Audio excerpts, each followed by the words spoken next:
Un esquema de llaves es una representación gráfica de un concepto o conceptos relacionados entre sí de manera jerárquica, agrupados normalmente por llaves o corchetes. Un esquema de llaves se conoce también como un mapa, esquema o cuadro sinóptico.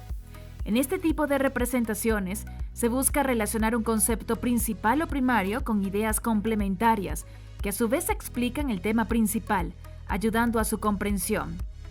Si bien estas tienen un rol secundario en cuanto a relevancia en el esquema, son vitales explicando la idea primaria. El principal objetivo de los esquemas de llaves es poder explicar de manera resumida y clara un concepto que puede ser complejo, ya que este tipo de representaciones gráficas son más fáciles de asimilar por su forma jerárquica y agrupada.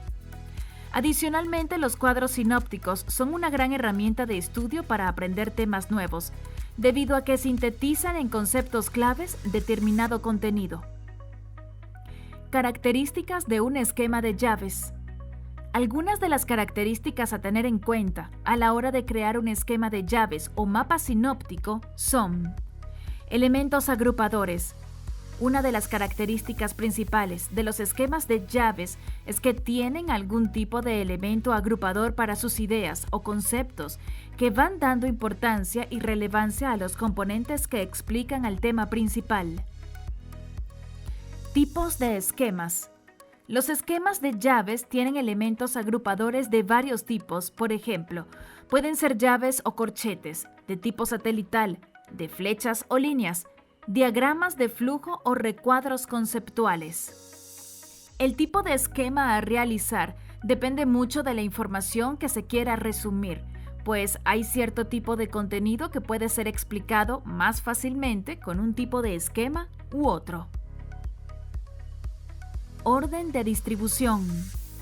Un esquema de llaves o mapa sinóptico se va desarrollando a partir de una idea principal, de la cual surgen ramificaciones que van explicándola.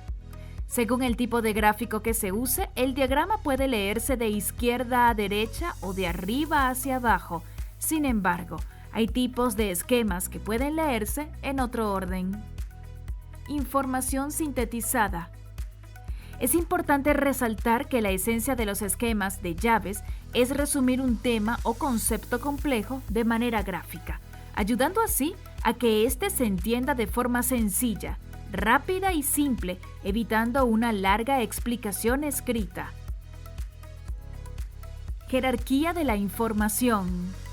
El mapa sinóptico debe tener organizada la información más relevante en los niveles superiores y los conceptos que desarrollan dichos conceptos se van ubicando en niveles inferiores, es decir, los conceptos se organizan de acuerdo a su nivel de importancia y relevancia. Cantidad de niveles y subniveles. De acuerdo a la cantidad de información a ser representada en el esquema, se establecen cuántos niveles y subniveles se van a graficar. No hay un número determinado para cada nivel, sino que esto depende de la cantidad de información. Pueden ser 2 o más niveles. Clasificación de ideas o conceptos.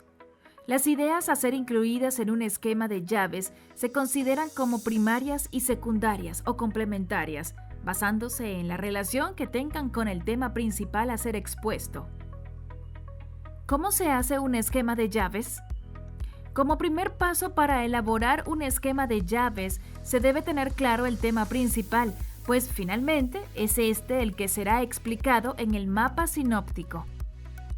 Teniendo claro el tema central, se debe sintetizar muy bien la información a representar, es decir, extraer del contenido a graficar las ideas principales y relevantes que ayudan a entender el concepto principal a ser explicado.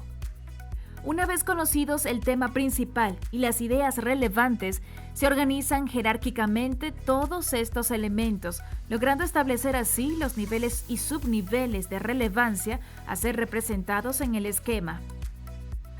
Posteriormente se establece la forma más práctica y clara para plasmar la información ya sintetizada y ordenada, de acuerdo a su relevancia. Esto es si se hará un gráfico de llave satelital, de flujo u otro. Llaves o corchetes. Una de las formas más conocidas y básicas de los esquemas de llaves es el uso de llaves o corchetes para agrupar una o varias ideas. De esta forma se relacionan con más facilidad los conceptos que se quieren explicar, debido a que se van formando nuevas ramas de ideas por cada nivel. Cabe decir que el uso de llaves o corchetes es fundamental a la hora de construir un mapa sinóptico, debido a que no solo agrupa los conceptos, sino que va delimitando el orden jerárquico de cada uno, logrando así sintetizar de modo ordenado la información expuesta. Esquema satelital o de redes. Para este tipo de esquemas de llaves no se emplean corchetes, sino que el concepto principal está en el centro del diagrama y los conceptos que lo complementan se van agrupando alrededor de dicha idea central. En los esquemas satelitales o de redes, cada concepto se puede relacionar con líneas o flechas, pero siempre se parte desde la idea central, conectando los demás conceptos alrededor de dicho tema primario. Flechas o líneas. Un esquema de llaves desarrollado con líneas o flechas es aquel que simplemente conecta los conceptos por medio de estos elementos, siempre y cuando se respeten las jerarquías de información por relevancia. Por otra parte, este tipo de elaboración gráfica facilita el entendimiento del origen de la información, pues cada flecha o línea une los conceptos explicativos con los demás temas. Ejemplos. Principales clases de animales. En este esquema se tiene como tema principal las principales clases de animales, divididas en 4 grupos en un segundo nivel: mamíferos, aves, peces y reptiles. Luego se desprenden 16 ramas en donde se exponen animales pertenecientes a cada uno de estos grupos anteriores. Educación en Roma. Se evidencia como el tema principal parten 2 ideas secundarias en donde se habla de cómo la evolución de la educación romana y los elementos que se han manifestado a lo largo del tiempo explican los principales conceptos de la educación romana. Asimismo, se desprenden 6 conceptos más que son a su vez una profundización de las 2 ideas anteriores. Estas hacen referencia a que sucesos como la influencia griega, la aristocracia o la educación urbana han influido de la educación romana, que finalmente es el tema central.